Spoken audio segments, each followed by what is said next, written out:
Bienvenue sur Crossover avec Geoffrey et moi-même pour une spéciale trade deadline.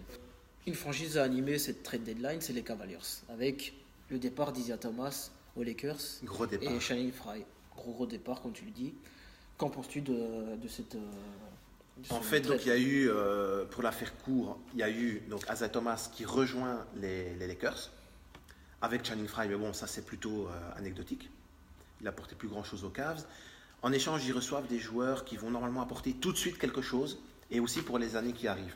Donc on sait qu'Isaiah Thomas n'était pas revenu à son niveau maximum. Il était encore en rodage.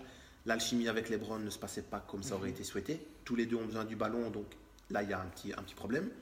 Là, ils reçoivent Jordan Clarkson, donc un joueur arrière, mais qui peut aussi se décaler meneur, qui peut gérer un petit peu le tempo, un gros scoreur. Et Larry Nance Jr., alors là, joueur plutôt vertical, athlète, un joueur un peu bondissant, très jeune encore. Et pour la petite anecdote, je ne sais pas si tu le sais Patrick, mais en fait, Larry Nance, donc son papa, a joué à Cleveland. Et là, on a le fiston qui rejoint l'équipe où son père avait joué. Et comme il avait été sélectionné au All-Star Game pour les concours, moi j'espère qu'il va se montrer avec le maillot du Padre.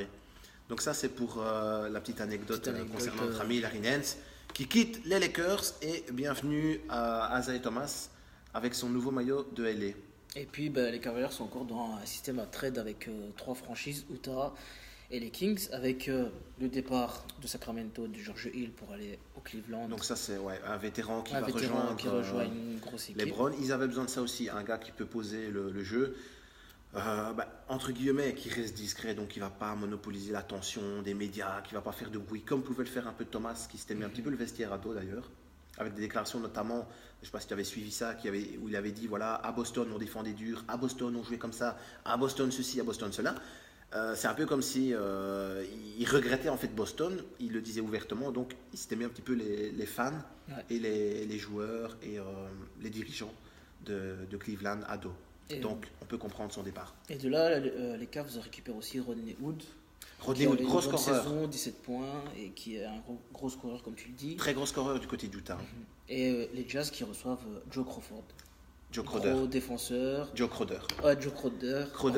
Gros défenseur, avec un gros impact physique. Et très master, quoi. Un mec, un athlète hors norme, quoi. Vraiment bâti comme un dinosaure. Donc, pour Utah, en fait, c'est plutôt intéressant. Il récupère quand même... on va dire un joueur qui va amener normalement quelque chose d'intéressant tout de suite aussi, qui peut aussi scorer à 3 points. Donc il va élargir le jeu, c'est toujours géré par Ricky Rubio, il y a toujours la présence de Rudy Gobert dans la peinture, qui est très bon en défense.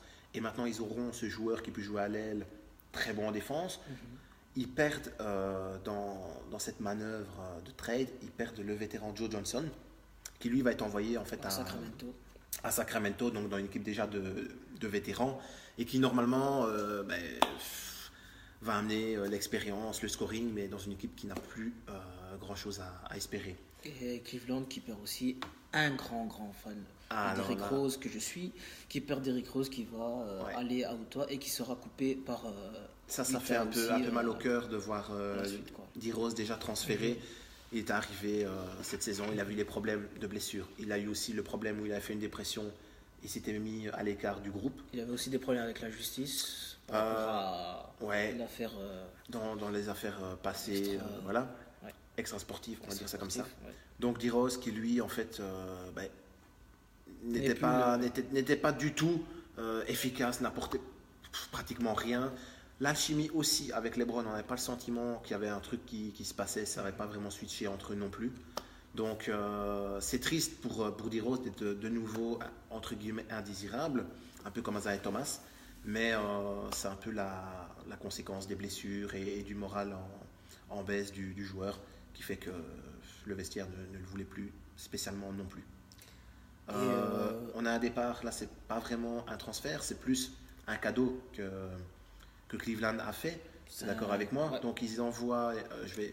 Ils envoient D-Wade à Miami. Je vais être un peu méchant, mais ils l'envoient contre 2 carambars et un sachet de billes, quoi. On peut dire ça. D-Wade envoyé à Miami, donc la région des retraités. C'est une pré-retraite pour lui. Il récupère un tour de draft mais qui est protégé. Donc là, c'est vraiment fait comme tu l'as dit. C'est un cadeau fait à D-Wade. C'est un cadeau. Oui. Dommage quand même d'avoir déjà cette rupture, entre guillemets, avec LeBron. On sait qu'ils ont joué plusieurs années ensemble à Miami. Ils ont gagné des titres. Là, il y a ce départ, en fait, qui... en fait, c'est fait pour faire de la place à Clarkson et compagnie, quoi. Hein, tu penses pas que c'est ça? Je pense que c'est ça. Et c'est aussi, voilà. Miami n'est pas perdant dans l'histoire. Il récupère un vétéran. Il récupère un vétéran, une grande expérience en NBA, 3 titres de NBA. Donc voilà. Ça peut être que pas mal pour Miami. Et surtout pour accrocher un spot de playoff intéressant, éventuellement même monter au classement. Il leur manquait ce mec un peu qui connaît le jeu, tu vois, qui sent le truc. D-Wade, évidemment, à Miami, c'est là qu'on voulait le voir de toute façon. C'est chez lui. On s'était jamais fait vraiment à l'idée de le voir avec un autre maillot. Donc un très bon retour, on va vite enchaîner parce que le temps passe très très très vite et quand on parle des transferts, on a encore pas mal de choses à dire. Parle-nous d'un transfert encore à 3 équipes. Hein. Donc apparemment, ils aiment les plans à 3 en NBA. Cette nuit, on a eu un autre plan à 3, c'est Nuggets, Knicks et Dallas Mavericks. Les Denver qui reçoivent Devin Harris qui vient de Dallas. Voilà, encore un vétéran qui fait ses bagages. Un vétéran qui fait ses bagages et qui a, à mon avis, très très bizarre par rapport à ce que Keban avait dit avec sa loyauté par rapport à la maison de Dallas. Puis les Knicks qui récupèrent Emmanuel Mudiay dans la trade. Et puis le Dallas, Congolais Emmanuel Mudiay, qui n'a pas confirmé pleinement non plus le potentiel qu'on avait vu de lui il y a quelques saisons. Et il tarde un peu à vraiment prendre son envol et à guider cette équipe. Donc ça, c'est un petit peu... peut-être un peu bizarre aussi de le voir incorporé dans une équipe des Knicks où il y a déjà Frank Ntilikina, il y avait Jared Jack, etc.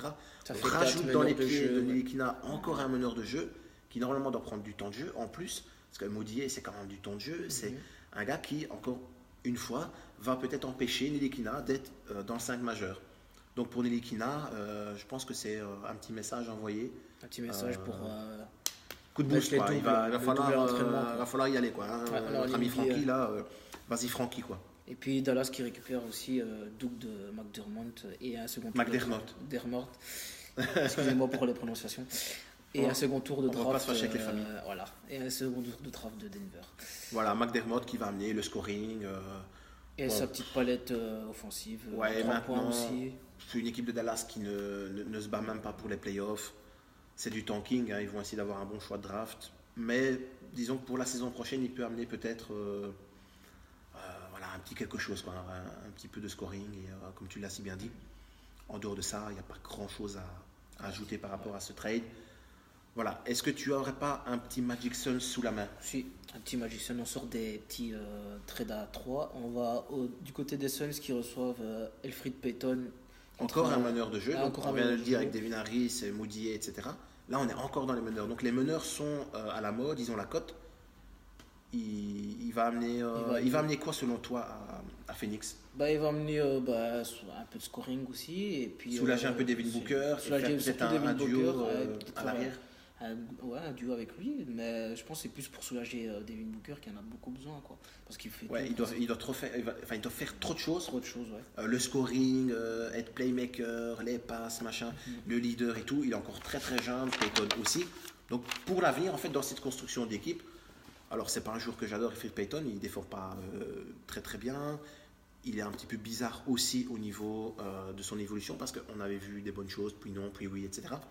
Là, on va voir s'il peut confirmer le potentiel qu'on avait vu il y a 2-3 saisons maintenant. Et du côté, on a d'autres trades du côté des Hornets et des Knicks avec les Hornets qui récupèrent Willy Hernangomez des Knicks. Qu'est-ce que tu en penses, Geoffrey? Moi, toi qui n'es pas trop fan de ce trade. Moi, je ne suis pas fan de ce trade parce qu'en fait, Hernangomez, il avait une connexion avec Porzingis, donc ils ont joué ensemble en Europe. Porzingis avait demandé il y a quelques semaines d'avoir un ou deux renforts pour justement accrocher une place en play-off. Hernangomez n'a pas eu de temps de jeu, n'a pas eu de responsabilité. Porzingis vient de se blesser, il est out toute la fin de saison. Donc là, non seulement avec ce joueur reçu contre Hernangomez, donc Johnny O'Brien, ils reçoivent, on va dire, rien. Le gars va amener beaucoup moins qu'Hernangomez pouvait amener. Maintenant, sur les stats purs, Hernangomez n'était pas en train d'affoler les compteurs, mais il n'avait pas de temps de jeu, il n'avait pas de responsabilité. On aurait peut-être pu, du côté des Knicks, lui donner du temps de jeu et des responsabilités supplémentaires en l'absence de Porzingis. Et pourquoi pas voir ce que ça pouvait donner pour la saison prochaine. Là, encore une fois, les Knicks, ils font un peu tout et n'importe quoi. Ils envoient un joueur assez fort et plein de belles promesses contre un joueur beaucoup plus faible et qui n'apporte aucune promesse et aucune garantie pour les prochaines saisons. Donc ils auront des tours de draft, oui, 2020, 2021, maintenant 2020-21. Si ça se trouve, Porzingis aura déjà demandé un transfert. Donc, quelque part, c'est encore un peu le grand n'importe quoi du côté des Knicks. Donc, pour les fans des Knicks, rest in peace. Et puis, du côté on a un trade entre les Pelicans et les Bulls avec le départ de Mirotic qui va du côté de la Nouvelle-Orléans. Ça, c'est un départ qu'on avait senti venir. Ça, c'est un départ. Mirotic avait dit voilà, moi je vais être transféré. Voilà, depuis le début de saison, on sentait que ça allait arriver. Il s'était fait casser la gueule par Portis, il était revenu. Sur le terrain, ça fonctionnait, mais on sait que les joueurs en dehors du terrain ne se parlaient même pas. Même dans le vestiaire, ils ne s'adressaient pas la parole. Même après des tentatives de Portis de réconciliation et tout ça. Mirotic avait balayé tout ça d'un revers de la main. Donc on a un trade qui est logique. Qui est intéressant aussi. Et très intéressant. Très très intéressant parce que les Pelicans sont privés de Cousins jusqu'à la fin de saison. Donc Anthony Davis. En 2019 aussi peut-être. Voilà, donc si ça se trouve, il va rejouer dans un an. Donc Anthony Davis va rejouer pivot. Et Mirotic pourra amener quelques rebonds, une bonne poignée de points, etc. En scoring. Donc ça peut, pas forcément remplacer Cousins, ça c'est clair que non. Mais ça peut en tout cas amener un soutien à Anthony Davis. Et les Bulls qui reprennent Tony Allen, Omar Hasik et Jameer Nelson. Qu'en penses-tu de Jameer Nelson, est-ce que c'est bon pour les Bulls ou pas de récupérer tout ça? Pour les Bulls, alors ils ont une équipe de jeunes joueurs qui récupèrent Tony Allen. En fait, c'est un vétéran. Donc ça peut être à double tranchant. Soit il arrive, il prend un peu les gens sous son aile, il leur explique le taf, machin, il les guide et ça fonctionne très bien. Soit il se sent pas à sa place avec une génération de décalage. Et à ce moment-là, il va falloir trouver une solution pour l'année prochaine. Omer Hasik, lui, c'est anecdotique. Hein. Il n'apporte rien, il n'a pas de move offensif. Au niveau rebond, il n'est pas là non plus. Au niveau mentalité de guerrier, etc., il n'est pas là. Donc ça, c'est un joueur qui, pour moi, n'a même plus sa place en NBA. Et je suis... c'est pas du tout par méchanceté. Je suis réaliste. Pour moi, il n'a pas sa place en NBA. Jameer Nelson, mais qui, depuis lors, a été envoyé à Détroit. Donc, en fin de compte... Le vrai truc, c'est Tony Allen. Ça peut être à double tranchant, donc à voir. Maintenant, de toute façon, la situation de Mirotic aux Bulls était invivable pour le joueur et même pour le vestiaire parce qu'il y avait cette tension perpétuelle. Donc il fallait trancher. C'était lui ou Portis qui faisait ses bagages. Ils ont choisi Portis. Je pense qu'au niveau mentalité des Bulls, il va mieux avec l'équipe. Portis est un guerrier, il est dur au mal, voilà. Bagarreur, ça, on l'a vu, hein, il a cassé la gueule de Mirotic.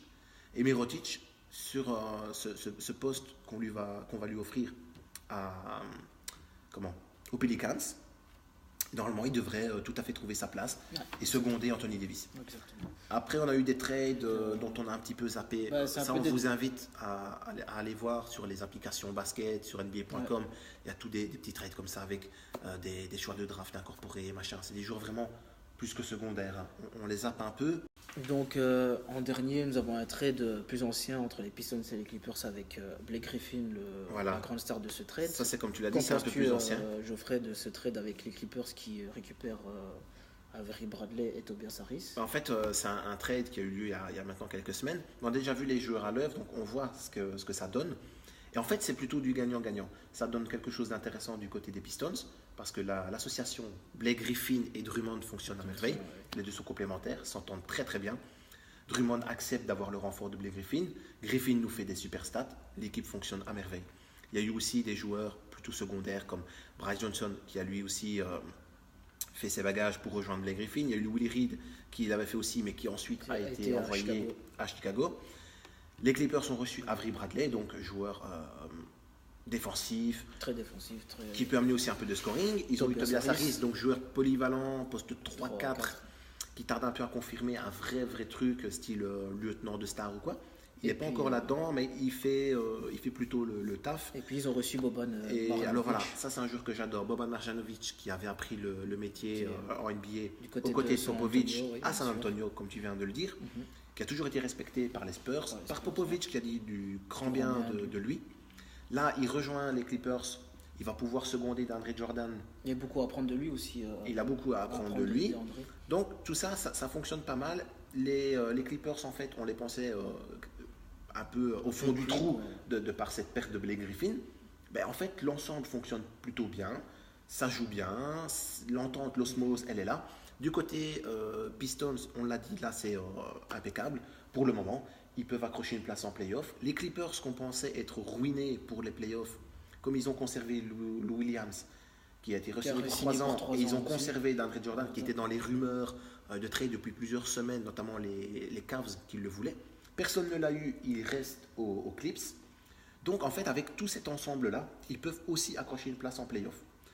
Et alors, on a une petite signature aussi qui a eu lieu du côté de Celtics. Aux Celtics. Donc, avec Greg Monroe qui signe. Voilà, Greg Monroe qui a été avec coupé. Aucun joueur transféré. Donc en fait, transféré du côté des Celtics. C'est 100% gagnant pour les Celtics. Gagnant avec un joueur Greg Monroe qui peut amener du scoring, qui peut prendre les rebonds. Qui peut amener sa petite patte défensive. Ouais, surtout de par sa présence. Donc joueur plutôt physique. Un joueur un peu à l'ancienne, hein, pas hyper rapide, mais associé à Horford. Donc je pense qu'il va aussi absorber un peu les schémas et le système de jeu de Brad Stevens, conseillé par Al Horford. Normalement, ça devrait être une bonne pioche. Donc voilà pour la trade deadline. Voilà, moi je pense qu'on peut clôturer notre épisode crossover comme ça. Donc il y a eu des joueurs qui n'ont pas été transférés et dont on attendait un transfert. On vous les fait vite fait. C'est notre ami Lou Williams, on l'a dit, qui a signé pour 3 ans. DeAndre Jordan aussi du côté des Clippers. Kemba Walker qui est resté aux Hornets aussi. Kemba Walker qui n'a pas été transféré pour finir. À mon avis, c'est aussi dû au fait que ses stats ont commencé à augmenter quand il était dans les rumeurs. Nico Batum a aussi été dans les rumeurs, mais lui aussi a repris son niveau de jeu qui était le sien. On a Evan Fournier aussi qui n'est pas parti de Orlando alors qu'il aurait pu partir. Voilà, il était aussi dans les rumeurs. Assez bizarre. Il y a eu, assez bizarre en fait, il fait du scoring, il joue bien, mais l'équipe ne fonctionne pas, l'équipe est mal, peut-être pas mal coachée, mais en tout cas mal gérée et ça ne prend pas.